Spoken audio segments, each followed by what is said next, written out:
So it's a beautiful thing, and I think it's extremely empowering once we learn how to approach relationships in this way, because we can now let go of blame, we can let go of being a victim, we can let go of even confusion, like what did I do to deserve this, or what can I do differently to change this? How can I make this relationship closer? Of course, those are valid questions, but they cannot be answered with the mind. They cannot be answered with the mind.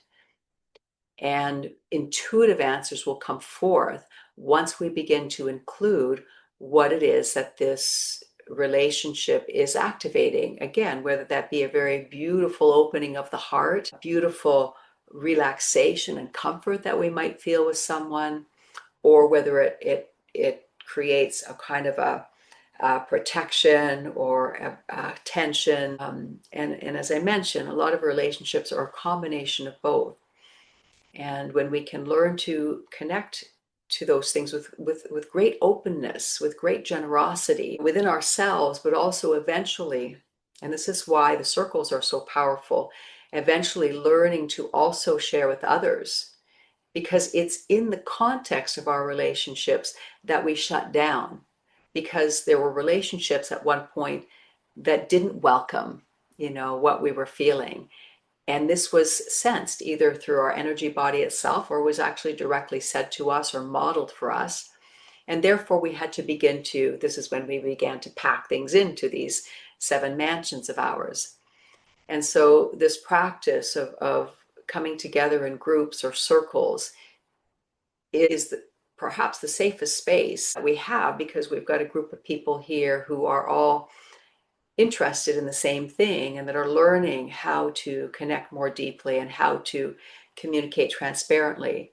So this is the environment, the arena in which we can begin to practice not only connecting to what is arising within ourselves and being genuine with ourselves, but also learning and daring to be genuine with others as well. There's great liberation in that. And as we'll also learn, is oftentimes when something is integrating in me, it's very often integrating in you as well at the same time. And so it's such a relief when we say to someone, this has been going on for me lately. I find this again and again, even within my soul coach sessions, that something that a client brings forth is something that I've been reflecting on myself, or maybe that I've explored in the past, but is coming up in a new way. And what I find so beautiful about the soul coach and client relationship is that it's not like I know more about this particular area of life than you do.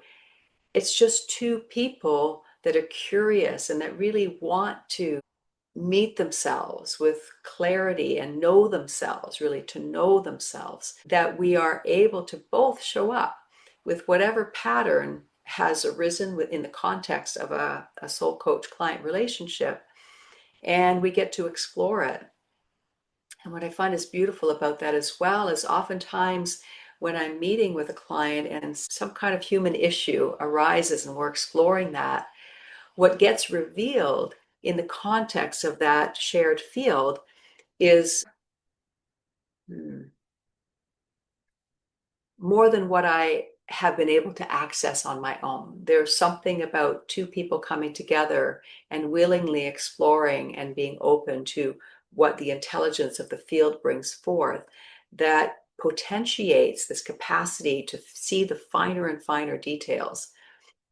And so, as such, as a soul coach, the sessions that I do are a continuation of my own growth, which I love, and just very revealing and refreshing. And as I mentioned as well, the circles are also an opportunity, in a larger group even, to benefit from that shared field, which then empowers everybody within that shared field to see more deeply and to access more presence. It's really quite a beautiful thing that on some level, I suppose, needs to be taken on kind of like a trust, And on another level, as soon as we try it out and we experience for ourselves the benefits of shared fields, the trust can then transform into a very real experience that we have that gives us